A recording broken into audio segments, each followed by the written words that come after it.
Annyeonghaseyo, aujourd'hui on se retrouve pour une nouvelle vidéo et ça va être une vidéo sur l'histoire de la Corée et plus particulièrement sur l'histoire des trois royaumes.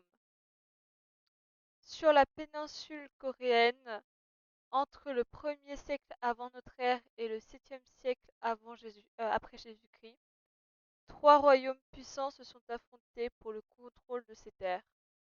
L'histoire de Goguryeo, de Baekje et Shilla, trois royaumes qui ont façonné l'histoire de la Corée et laissé un héritage durable. La période des trois royaumes, appelée Samguk-shide, désigne l'ère durant laquelle ces trois royaumes se sont formés, développés et combattus pour la suprématie de la péninsule coréenne et Mandchourie. Chacun de ces royaumes avait une culture distincte et des ambitions territoriales qui allaient déterminer l'avenir de la région. Le plus ancien et le plus puissant des trois royaumes était Goguryeo, fondé en 37 avant Jésus-Christ. Situé au nord de la Corée et en Mandchourie, Goguryeo s'étendait sur un territoire immense. Grâce à sa puissance militaire, il résista à plusieurs reprises aux invasions de la Chine, notamment des dynasties Han et Sui. Goguryeo est surtout connu pour ses forteresses importantes et ses magnifiques fresques murales, témoignage de son riche patrimoine culturel. L'armée de Goguryeo était redoutée dans toute la région. Ce royaume a mené de nombreuses batailles contre ses voisins et les empires chinois, tout en établissant des systèmes défensifs ingénieux, tels que la forteresse de Pyongyang, qui vient plus tard sa capitale.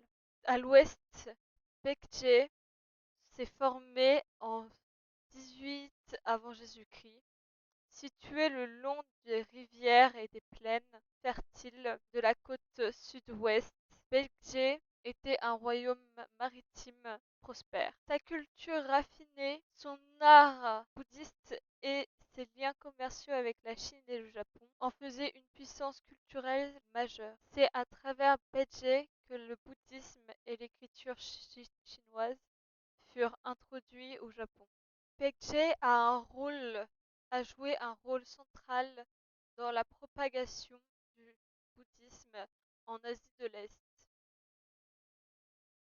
Ces artisans et moines ont laissé derrière eux des temples et des sculptures qui témoignent encore aujourd'hui de leur maîtrise artistique et spirituelle. Le plus modeste des trois royaumes, Shilla, était situé au sud-est de la péninsule. Fondé en 57 avant Jésus-Christ, Shilla a progressivement gagné en puissance grâce à ses alliances politiques et ses stratégies diplomatiques. Bien que plus isolé, il parvient à se renforcer au fil des siècles. C'est au 7e siècle, Shilla forma une alliance décisive avec la dynastie Tang de Chine. Avec leur aide, Shilla parvient à conquérir Baekje en 660, puis Goguryeo en 668, réalisant ainsi l'unification de la majeure partie de la péninsule coréenne. Pendant plusieurs siècles, les guerres incessantes entre Goguryeo, Baekje et Shilla ont marqué cette période. Mais grâce à son alliance avec les Tang, Shilla réussit à triompher et à unifier les royaumes, marquant la fin de l'ère des trois royaumes et le début de l'époque de Shilla unifiée. Bien que la période des trois royaumes ont été marquée par des conflits violents, elle fut aussi l'âge d'or de la culture coréenne.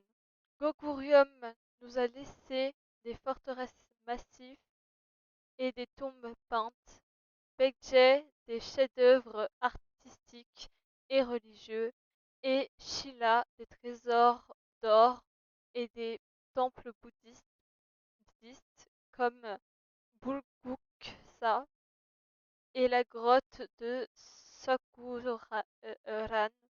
Aujourd'hui, les traces de ces royaumes sont encore visibles à travers les vestiges archéologiques, les artefacts et les légendes qui continuent d'enrichir l'histoire et l'identité de la Corée.